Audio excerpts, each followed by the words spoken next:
This channel does not promote any violent, harmful, or illegal activities. All content provided by this channel is meant for an educational purpose only. যে দুদিনের কর্মসূচি রয়েছে প্রধানমন্ত্রীর, জানা যাচ্ছে উত্তর এবং দক্ষিণবঙ্গে জোড়া কর্মসূচি।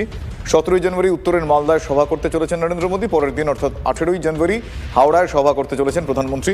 আরও একটু ডিটেল জানবো, আমার সহকর্মী প্রদীপ্ত কান্তি ঘোষ আমার সঙ্গে রয়েছেন। প্রদীপ্ত, মূলত এই দুদিন সম্বন্ধে এখনো পর্যন্ত জানা যাচ্ছে হাওড়া এবং মালদা এই দুটো জায়গা বেছে নেওয়ার নির্দিষ্ট কি কি কারণ এখনো পর্যন্ত আভাস?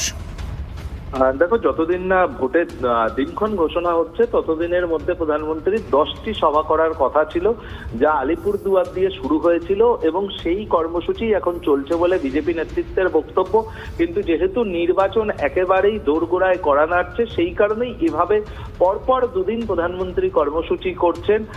অর্থাৎ হাওড়ার কর্মসূচি হলে সেটা 6ষ্ঠ কর্মসূচি হবে এবং বিজেপি সূত্রে যা জানা যাচ্ছে যে প্রধানমন্ত্রী পাশাপাশি দুটি করে মঞ্চ থাকবে এই মালদা এবং হাওড়াতে। একটি থেকে প্রশাসনিক কর্মসূচি তিনি করবেন, অন্যটি থেকে তিনি জনসভা করবেন। এখন দেখার বিষয় শুভজিৎ, যেহেতু রানাঘাটে আবহাওয়া খারাপের জন্য তার কপ্টার নামতে পারেনি শেষ পর্যন্ত, তিনি ভার্চুয়ালি বক্তৃতা করেছিলেন। মালদা থেকে তিনি ঠিক কি বক্তৃতা করেন এবং তার পরদিনই দক্ষিণবঙ্গে, অর্থাৎ একদিকে একসঙ্গেই প্রধানমন্ত্রী উত্তরবঙ্গ এবং দক্ষিণবঙ্গের কর্মসূচি জানুয়ারির মাঝামাঝি করতে চলেছেন বলেই আমরা জানতে পারছি। ধন্যবাদ প্রদীপ্ত।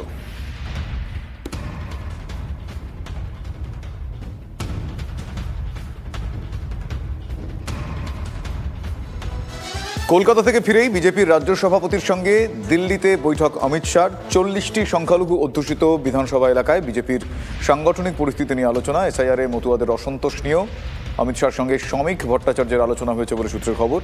এসআইআর নিয়ে তৃণমূলের প্রচারের মোকাবিলায় বিজেপির কি কর্মসূচি হবে তা নিয়েও আলোচনা হয়েছে বলে খবর পাওয়া গিয়েছে।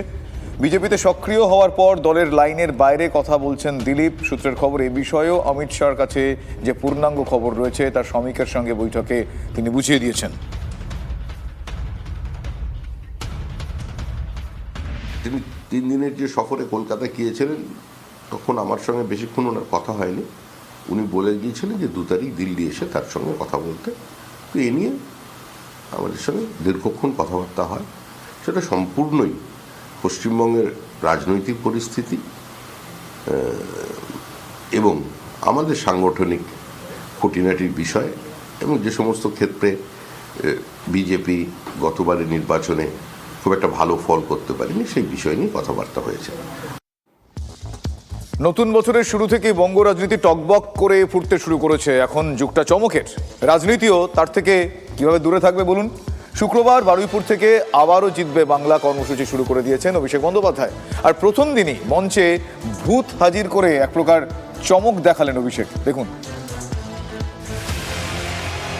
ব্রিগেডে 2024-এর লোকসভা ভোটের প্রার্থী ঘোষণায় র্যাম্প তৈরি করেছিল তৃণমূল।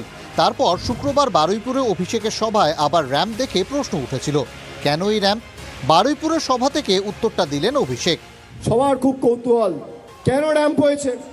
এই র্যাম্পে আজকে আমি 3 জন ভূতকে হাঁটাবো, 3টে ভূত। রাজনৈতিক মঞ্চে ভূতের র্যাম্প ওয়াক। 3 ভোটারকে মঞ্চে দাঁড় করিয়ে অভিষেকের অভিযোগ, আপনার নাম কি বলুন? মনিরুল ইসলাম মোল্লা। আপনার নাম কি দাদা? হরে কৃষ্ণগিরি। আপনার নাম কি বৌদি? মিসেস মায়া দাস। দেখতে পাচ্ছেন কি আমি একা দেখছেন না 4 জন দেখছেন? কজন দেখছেন?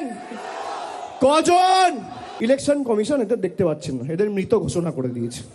খালি দক্ষিণ 24 পরগনা জেলায় 24 জন রয়েছে যারা জীবন্ত বহাল তবিয়তে রয়েছে, কিন্তু এদের দেখিয়ে দিয়েছে মারা গেছে। অভিষেক এই অভিযোগ করার পর দক্ষিণ 24 পরগনা জেলা শাসকের কাছে রিপোর্ট চেয়েছে নির্বাচন কমিশন। প্রতিটি ভুলে রিপোর্ট চাওয়া হবে। ব্যাখ্যা নির্বাচন কমিশনের, ম্যাপিংয়ে কিছু ভুল হলেও সংখ্যাটা 50-এর বেশি হতে পারে